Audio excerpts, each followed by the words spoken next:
The massive war room of the Galactic Council buzzed with excitement as thousands of alien officers crowded around the central display. The room itself was a marvel of engineering, carved from a single asteroid and lined with gleaming metal that reflected the light from a dozen different star systems. But today all eyes were focused on one thing, the tactical hologram floating in the center of the chamber.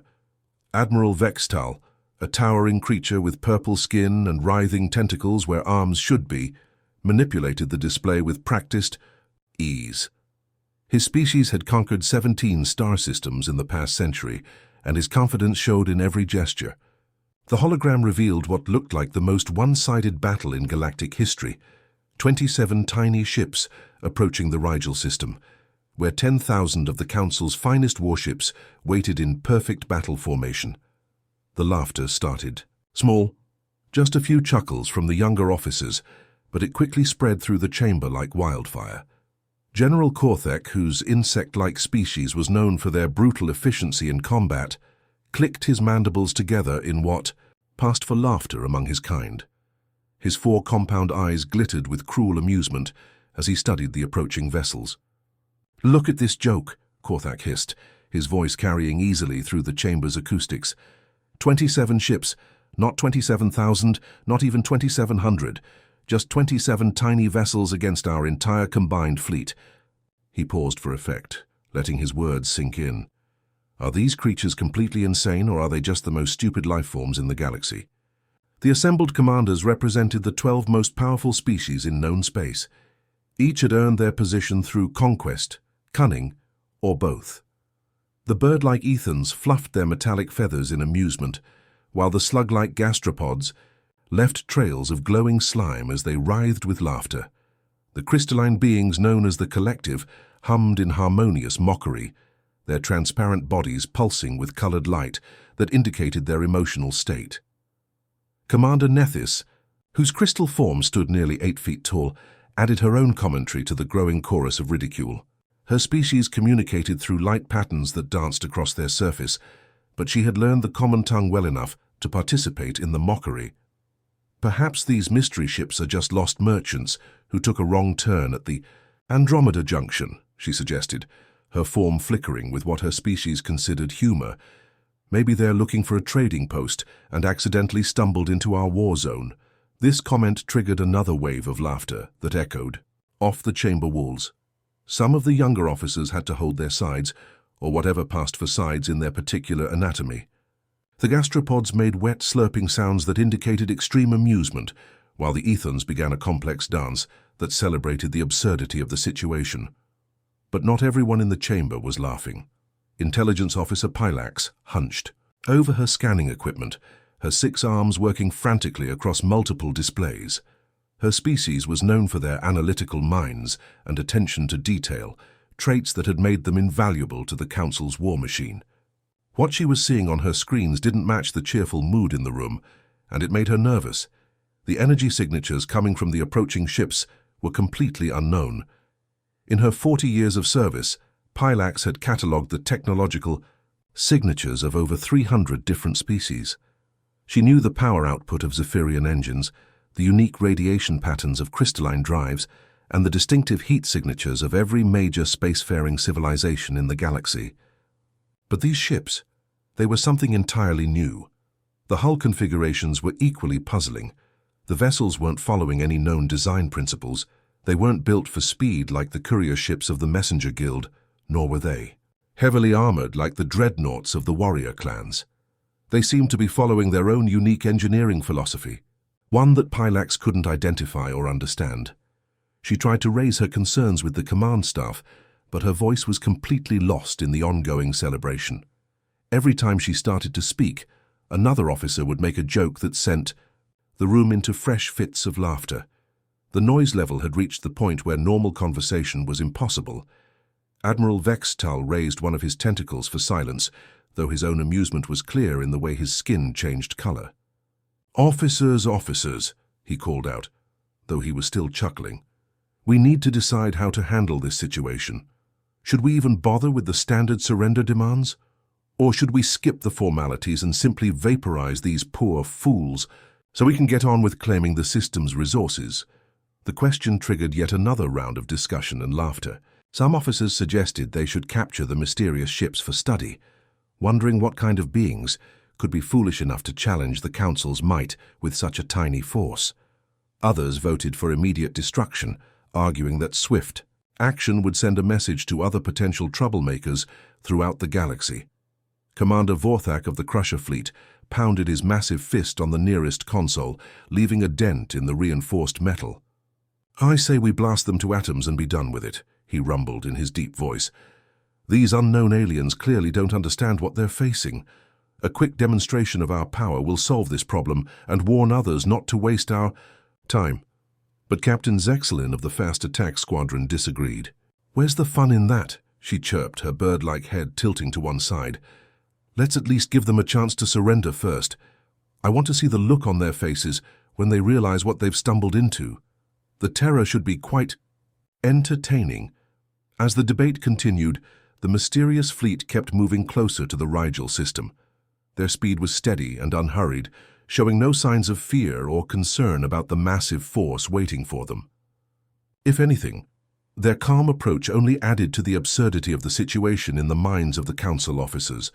The laughter in the chamber grew even louder as someone suggested that maybe the approaching ships were piloted by artificial intelligence that had malfunctioned and couldn't recognize the danger they were flying into. Another officer proposed that perhaps these were the galaxy's worst pirates, so incompetent that they had accidentally chosen the one system in space where they were guaranteed to meet overwhelming resistance. Through it all, Intelligence Officer Pilax continued her scans, growing more worried with each passing minute. The energy readings from those 27 ships were unlike anything she had ever encountered, and her equipment was the most advanced in the galaxy. Whatever was approaching them, it wasn't the helpless prey that everyone else seemed to think it was. But her concerns were completely lost in the celebration of what the Council officers were already calling the easiest victory in military history. Scout Captain Xyloth had been chosen for this mission because of his reputation for handling inferior species. His record was flawless, over 200 first contact situations, and every single one had ended with complete surrender within minutes. The aliens always folded when they saw the might of the Galactic Council, and today would be no different. His ship, the Razor's Edge, was a masterpiece of Council engineering. Sleek, deadly, and packed with enough firepower to level a small moon, it represented everything the Council stood for: overwhelming superiority and absolute dominance. As he approached the lead vessel of the mysterious 27-ship fleet, Xyloth felt the familiar rush of power that came with representing the galaxy's most feared military force. The bridge crew around him moved with practiced efficiency. His communications officer, a blue-skinned humanoid named Kextar, had already locked onto the alien ship's frequency. The weapons officer, a massive creature with arms like tree trunks, kept his claws hovering over the firing controls. The navigator, one of the spider-like arachnids, monitored their position with all 8 of his eyes focused on different displays. Xyloth straightened in his command chair, feeling the familiar thrill of intimidation that came with every first contact. He had perfected his opening speech over decades of service, and it never failed to strike fear into the hearts of lesser species. The key was to project absolute confidence and barely controlled violence, to make it clear that resistance would be both futile and fatal. "Open the channel," he commanded, his voice carrying the authority of someone who had never been denied. The communications officer's fingers danced across his console, establishing a direct link with the lead human vessel. Xyloth leaned forward slightly, letting his natural predatory instincts show through his posture. His species had evolved from apex hunters, and even after millennia of civilization, they still carried that primal intimidation factor. "Unknown ships," he began, his voice echoing with practiced menace. "You are trespassing in Council space. This system has been claimed by the Galactic Council for resource extraction and colonization." He paused for effect, letting the implications sink in. Every species in the galaxy knew what it meant when the Council claimed a system. It meant complete annexation, forced relocation of any native populations, and strip mining of every valuable resource. It was a process that had been repeated thousands of times across known space. "Surrender immediately," Xyloth continued, his mandibles clicking with barely restrained aggression. "Or face complete annihilation. You have 60 seconds to comply before we reduce your pathetic vessels to cosmic debris."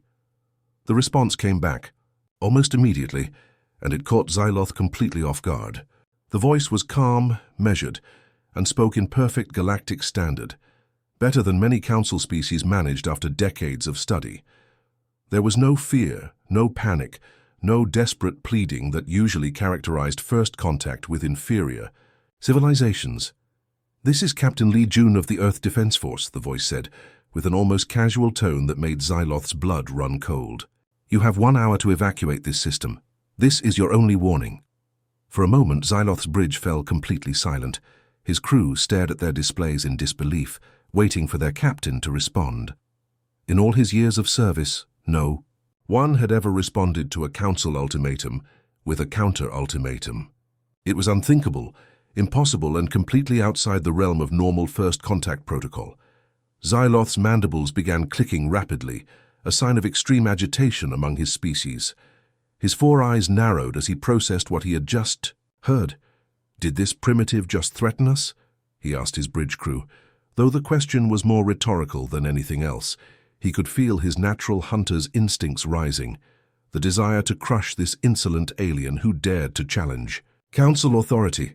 He activated the communication channel again, this time letting his full contempt show through his voice. Every word dripped with the kind of superiority that had cowed countless species over the millennia. "Listen carefully, alien creature," he snarled, leaning so close to the microphone that his breath fogged the pickup. "We represent the combined might of 12 star-spanning civilizations. Our fleet numbers in the tens of thousands. Our weapons can crack planets like eggs and boil entire oceans." The bridge crew nodded in agreement, their own confidence restored by their captain's display of dominance. This was familiar territory, the inevitable moment when inferior species realized the magnitude of their mistake and began begging for mercy. "Your pathetic flotilla of 27 ships will be reduced to cosmic dust if you don't immediately surrender and prepare to be boarded," Xyloth continued, his voice rising with each word. "We will strip your vessels for technology, interrogate your crew for information about your homeworld, and then decide whether your species deserves to exist or should be eliminated as a potential threat to galactic peace." But before he could finish his threats, the transmission cut off abruptly. The communication channel went dead, leaving only static in its wake. Xyloth stared at his communications officer in confusion. What happened? Did their equipment fail? Kexitar's blue skin had turned a pale shade that indicated extreme nervousness. His fingers flew across his console, trying to re-establish contact. "Sir, they cut us off from their end, but that's not the strange part." He looked up at his captain with genuine fear in his eyes. "Sir, our sensors are detecting massive activity from their fleet." Xyloth spun around to face his sensor operator, a many-tentacled creature whose species was renowned for their ability to detect even the smallest changes in space. "Report!" he snapped. "Captain," the sensor operator said, his voice trembling, "the human ships aren't just sitting idle anymore. They're releasing something. Thousands, maybe millions of microscopic objects are dispersing from their hulls. The pattern looks almost like spores spreading on a stellar wind." That's when the first alarms began sounding throughout the ship. The main computer's artificial intelligence, a sophisticated system that had served faithfully for decades, suddenly began broadcasting emergency warnings. "Alert! Unknown intrusion detected. System compromises identified. Core functions failing." Xyloth felt something he hadn't experienced in over 50 years of military service, genuine fear. His ship, one of the most advanced vessels in the Council fleet, was somehow being invaded by something his sensors could barely detect. The lights began flickering, and consoles throughout the bridge started showing error messages in languages that shouldn't exist. "What's happening?" he shouted over the growing chaos of alarm systems and failing equipment. His weapons officer tried to target the human ships, but the targeting computer refused to respond. The navigation system was showing impossible readings. claiming they were somehow moving in 17 different directions at once. Through the chaos, Xyloth caught a glimpse of his main display screen. What he saw there would haunt him for the rest of his life, if he survived the next few minutes. Swarms of microscopic objects, too small to be seen individually but visible as clouds when viewed in aggregate, were infiltrating every system on his ship. They weren't just random particles or some kind of weapon debris. They were machines, tiny, impossibly sophisticated machines that were learning his ship's systems faster than his own crew could operate them. As he watched in horror, the nanobots adapted to each defensive measure his ship's AI attempted, evolving new strategies and capabilities with each passing second. The last thing Captain Xyloth saw before his ship's systems failed completely was the quantum signature of the nanobots as they reached his vessel's core. They weren't just infiltrating his technology. They were improving it, rewriting it, making it better than it had ever been. But better for whom? With his final breath of consciousness, as his ship went dark around him, Xyloth managed to send one last transmission to the Council fleet. His voice, filled with a terror he had never known possible, carried across space to warn his fellow officers. They're not using weapons. They're using something impossible. The massive war chamber that had been filled with laughter just minutes before now felt like a tomb. 10,000 alien officers stood frozen in place, staring at the tactical display, where Captain Xyloth's scout ship had simply vanished from all sensors. Not destroyed in a flash of fire and debris like ships normally were in battle, but gone, as if it had never existed at all. Admiral Vextal's tentacles writhed nervously as he tried to process what had just happened. In his 3 centuries of military service, he had witnessed the destruction of entire star systems, the fall of ancient civilizations, and battles that lasted for years across multiple galaxies. But never had he seen a ship simply disappear like that, with no explosion, no debris field, no energy signature to indicate what had happened. "Get me a full tactical analysis now," he barked at his sensor teams, his voice cracking slightly with the stress. "I want to know everything about those human ships. Hull composition, energy output, weapon systems, crew complement, manufacturing origin, everything." The sensor operators across the chamber worked frantically at their stations, their equipment pushed to maximum sensitivity. What they discovered in the next few minutes would change their understanding of warfare, technology, and their place in the universe forever. Commander Bethis, the Council's chief technology analyst, was the first to speak up. Her voice shook as she read the readings from her advanced scanning equipment. "Admiral, these aren't normal ships. Each human vessel appears to be a combination of multiple systems we've never seen working together. Their manufacturing facilities, supercomputers, and weapons platforms all built into single hulls. The implications of this hit the alien commanders like a physical blow. The Council's military doctrine was based on specialization. Factory ships built things, computer ships calculated targeting solutions, and weapons ships destroyed enemies. No one had ever successfully combined all 3 functions into vessels small enough to be practical in combat. General Korthak's 4 eyes focused on the display with growing horror. How is that possible? The power requirements alone should make those ships the size of small moons, but these vessels are barely larger than our standard cruisers. Intelligence Officer Pylax, who had been trying to warn everyone about the strange readings earlier, finally found her voice being heard. "The nanobots they released aren't weapons in any traditional sense," she said, her crystalline form flickering, with patterns that indicated extreme anxiety. "They're molecular architects. They can convert matter at the quantum level, rebuilding it into whatever configuration they need." The war room erupted in confused murmurs as the alien officers tried to understand what this meant. Converting matter at the quantum level was theoretical science, something that existed only in the most advanced physics laboratories. Using it as a weapon was beyond the technological capabilities of even the most advanced Council species. That's when Captain Lee Jun's voice cut through the chaos like a blade through silk. The human's words came through every communication system in the Council fleet simultaneously, indicating a level of technical sophistication that made several alien commanders step backward in shock. "You want to understand what 27 ships represent?" Jun's voice was calm, controlled, and completely without emotion. There was no anger, no hatred, no desire for revenge in his tone. Instead, there was something far more terrifying. The cold calculation of someone who had already decided what was going to happen next. Each of these vessels contains the accumulated knowledge of a species that spent millennia perfecting the art of warfare against itself. June continued, his words echoing through the chamber with devastating clarity. We've fought with stone, clubs and wooden spears, with gunpowder and chemical explosives, with nuclear weapons that could burn entire continents, with cyber warfare that could collapse civilizations, and with genetic weapons that could remake the very essence of life itself. The alien commanders looked at each other with growing unease. Most species in the galaxy had developed space travel relatively peacefully, expanding into the stars when their technology reached the appropriate level. The idea of a species spending thousands of years in constant warfare with itself was almost unimaginable.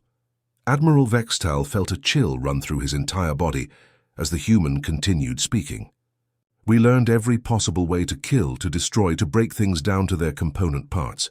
But more importantly, we learned every possible way to build, to create, to make something better from the ashes of what came before. Commander Nethys, whose crystalline species had never experienced large-scale warfare, began to pulse with colors that indicated deep fear. Her people had achieved spaceflight through cooperation and shared knowledge, not through the constant pressure of military innovation that the human was describing. 2 years ago, June's voice took on a slightly different tone, though still maintaining that terrifying calm. Your Galactic Council made a decision about humanity. You declared us primitive vermin and decided that our colonies at Wolf 359 were taking up space that could be better used by more advanced species. Several alien officers remembered that incident. It had been a routine matter, barely worthy of discussion in the council chambers. A small human colony had established itself in a system rich with rare minerals, and the council had simply removed them to make way for proper exploitation of the resources. 4 million humans died in the span of 17 minutes, June continued, and now there was something in his voice that made every alien in the fleet feel like prey being stalked by a predator. Men, women, children, elderly, everyone. You used orbital bombardment to glass the entire surface of 3 planets. You called it pest control. Intelligence Officer Pylax felt her crystalline form begin to vibrate with terror as the full implications of what was happening finally hit her. This wasn't a random encounter with an unknown species. This wasn't even a territorial dispute over the Rigel system. This was something far more dangerous and far more personal. The human fleet hadn't come to the Rigel system by accident. They had come here specifically to find the Council fleet. They had come for revenge, but not the kind of hot-blooded revenge that most species engaged in. This was cold, calculated, and planned with the kind of precision that only came from a species that had spent millennia learning how to wage war. Today, Captain Lee June's voice carried across every council ship in the fleet, penetrating their most secure communication channels as if their encryption didn't even exist. You learned why destroying Wolf 359 was the last mistake your council will ever make. The silence that followed was absolute. 10,000 ships, millions of alien crew members, all frozen in place as they realized that this wasn't first contact with a primitive species. This wasn't even a battle in any traditional sense. This was Judgment Day, and humanity had come to serve as both judge and executioner. Admiral Vextal looked around his war chamber at the faces of his fellow commanders. In their eyes, he saw the same realization that was dawning in his own mind. They had spent the morning laughing at what they thought was the galaxy's most one-sided battle. Now they were beginning to understand that they might have been right about that assessment, just not in the way they had expected. The 27 human ships continued their steady approach, and for the first time in Council history, 10,000 alien warships began to feel like prey. What happened next completely shattered everything the Galactic Council thought they knew about space warfare. For thousands of years, battles between fleets had followed the same basic pattern. Ships would face each other across the void. Energy weapons would light up the darkness. Kinetic projectiles would streak through space, and one side would eventually be destroyed or forced to retreat. It was brutal, direct, and everyone understood the rules. But the humans weren't playing by those rules. They weren't playing by any rules the Council had ever encountered. The first sign that something was wrong came from the navigation systems aboard the Council ships.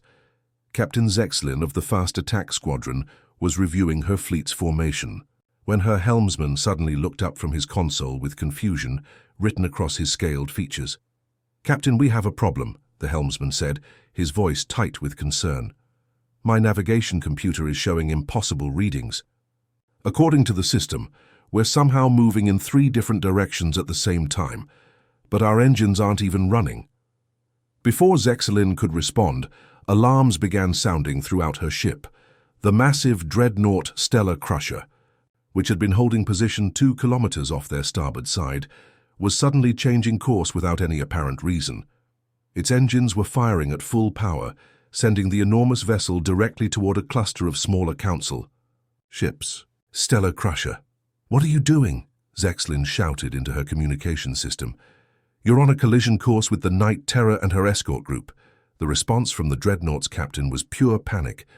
"We're not doing this. Our navigation system has gone crazy. The helm isn't responding to any of our commands. We can't stop." Similar scenes were playing out across the entire Council fleet. Ships that had maintained perfect formation for hours were suddenly behaving like drunken sailors, weaving unpredictably through space and threatening to collide with their neighbors. The careful battle lines that had taken hours to establish dissolved into chaos as captains desperately tried to avoid ramming into their own allies. Commander Vorthak of the Crusher fleet watched in horror as 2 of his heavy cruisers nearly smashed into each other, missing by less than 50 meters.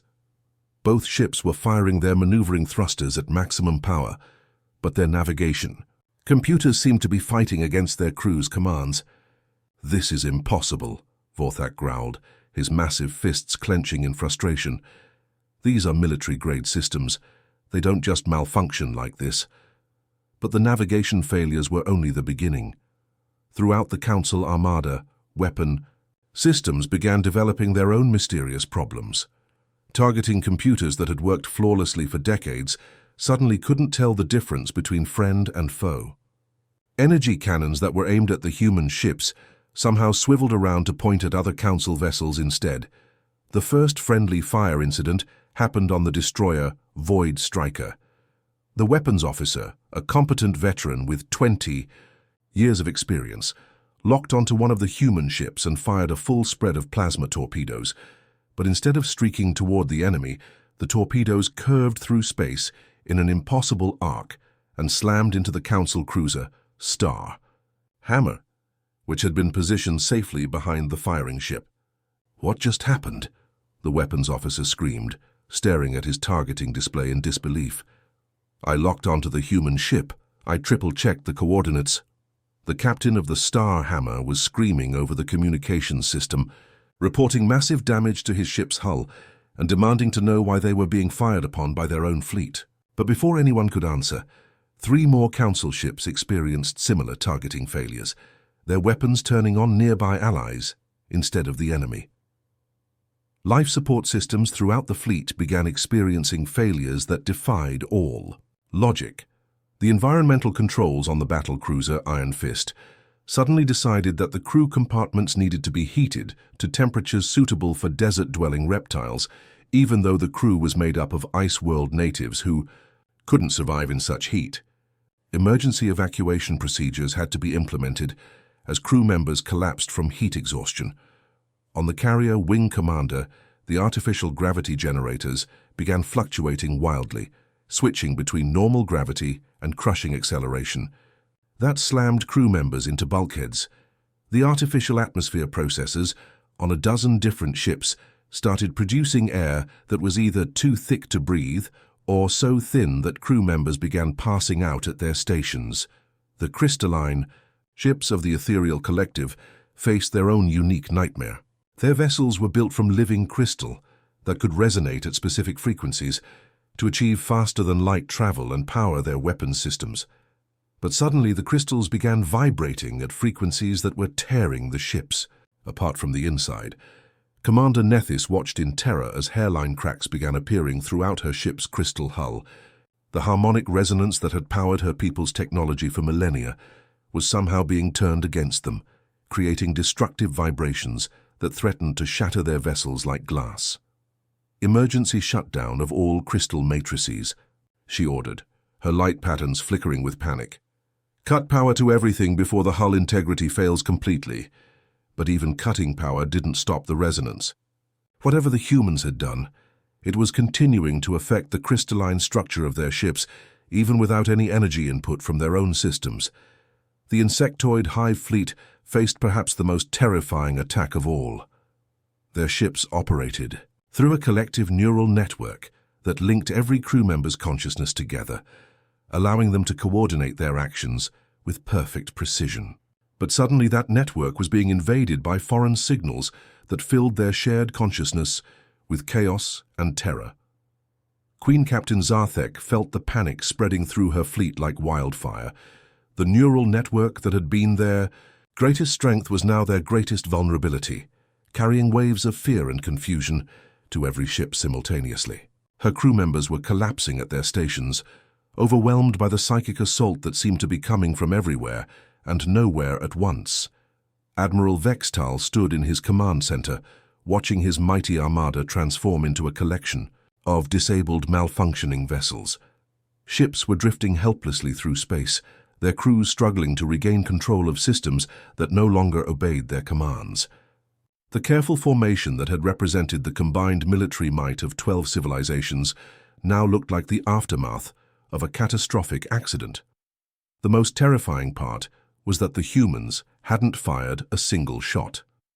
Not one energy beam, not one kinetic projectile, not one conventional weapon had been used, yet somehow they had turned the entire Council fleet against itself, using their own technology as the instrument of their defeat. "How?" Vextal whispered, his tentacles trembling with a combination of fear and awe. "How is this possible?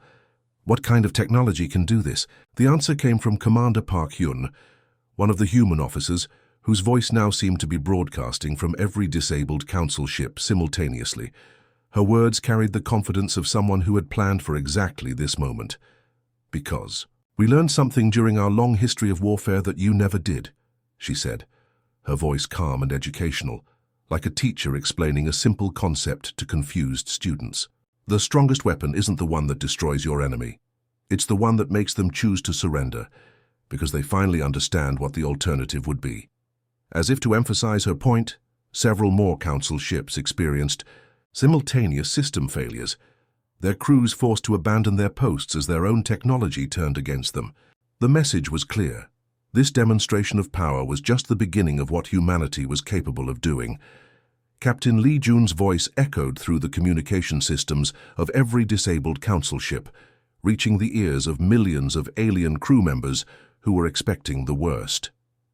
After witnessing the complete domination of their mighty fleet without a single shot being fired, they were prepared for demands of unconditional surrender, threats of total annihilation, or harsh terms of conquest that would reduce their species to slavery. Instead, what they received was something that shook them to their very core, a lesson in history that would change how they viewed themselves and their place in the universe forever. "Open your eyes and see," Lee Jun said, his voice carrying the weight of someone who had witnessed both the worst and best that intelligent life could offer. "You think you know what strength looks like. You believe that power comes from the ability to destroy, to conquer, to take what belongs to others. But you're wrong." Throughout the Council fleet, holographic displays began activating on every ship. These weren't the crude propaganda broadcasts that conquerors usually forced upon their defeated enemies. Instead, they were detailed historical records, documentary footage, and personal testimonies that painted a picture of humanity's past that was both horrifying and inspiring. The first images showed Earth as it had been centuries ago, a world torn apart by endless warfare. Cities reduced to radioactive craters, entire continents poisoned by chemical weapons, billions of people dead from conflicts that seemed to have no purpose other than the destruction of anyone who was different. The alien viewers watched in stunned silence as they saw what a species looked like when it turned all of its intelligence and creativity toward the single goal of destroying itself. Commander Kim Min's voice joined the broadcast, her tone carrying the sadness of someone who had studied these dark chapters of human history extensively. "We already fought the ultimate war," she explained, as images of devastated landscapes scrolled across the screens. "We fought against ourselves for thousands of years. We perfected every possible method of causing pain, spreading fear, and ending lives. We learned how to hate with such intensity that we nearly wiped ourselves from existence." Admiral Vextel watched these images with growing confusion. His species had always believed that any civilization capable of reaching the stars must have developed beyond such primitive violence. The idea that humans had achieved interstellar travel while carrying the legacy of such destructive conflict was almost impossible to comprehend. The holographic records continued, showing the aftermath of humanity's great wars. Cities lying in ruins, survivors struggling to find food and clean water, entire cultures wiped out by weapons that could sterilize continents. But then something unexpected began to appear in the footage: signs of recovery, rebuilding, and most surprisingly, cooperation between former enemies. "But we learned something that you never did," Kim Min continued, her voice growing stronger as the images shifted to show humans working together to rebuild their shattered world. "Conquest is easy. Destroying something that took generations. To build can be done in minutes. Any fool with enough weapons can turn a thriving civilization into ash and dust." The alien commanders watched in amazement as the holographic displays showed former enemies working side by side to clean up contaminated wastelands, to rebuild destroyed cities, and to create new forms of government that protected everyone instead of just the strong. They saw humans who had been trying to kill each other just years before now sharing resources, knowledge, and hope. "Building something better," Kim Min said, as the images showed gleaming cities rising from nuclear craters, "requires wisdom that we paid for in blood. It requires understanding that true strength comes not from your ability to destroy your enemies, but from your willingness to turn enemies into allies." Intelligence Officer Pilax felt her crystalline form resonating with emotions she had never experienced before. Her species had achieved spaceflight through centuries of peaceful cooperation, but they had never faced the kind of existential crisis that had forged humanity's character. The idea that a species could emerge from such darkness and choose light was both inspiring and terrifying. The historical lesson continued with footage of humanity's first steps into space, but these weren't the triumphant conquest missions that most species embarked upon when they reached the stars. Instead, the humans had approached the cosmos with the careful wisdom of survivors who knew exactly how precious and fragile life could be. "When we finally reached the stars," Li Jun's voice returned to the broadcast, "we carried with us the memory of every mistake we had ever made. We remembered what it felt like to lose everything because of hatred and fear.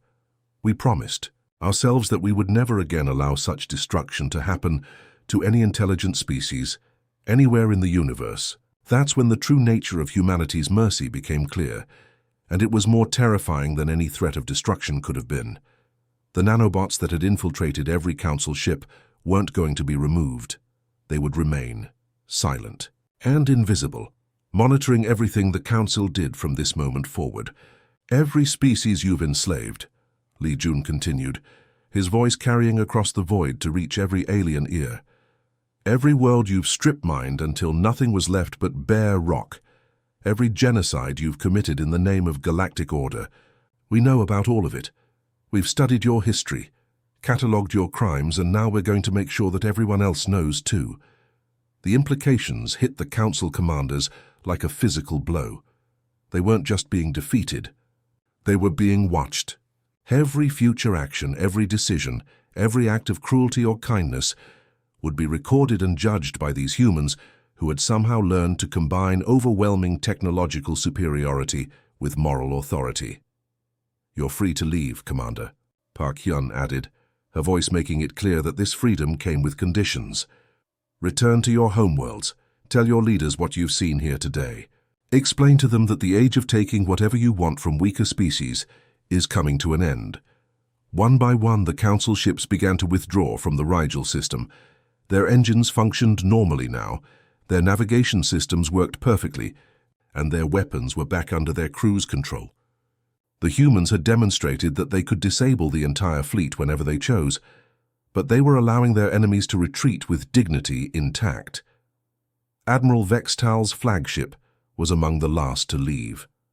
As his ship turned away from the human fleet, he couldn't help but look back at the 27 vessels that had somehow defeated 10,000 of the galaxy's most advanced warships without firing a single shot. They remained in perfect formation, already beginning the process of establishing humanity's first official presence in Council space. As the final Council vessel vanished into hyperspace, something unexpected happened.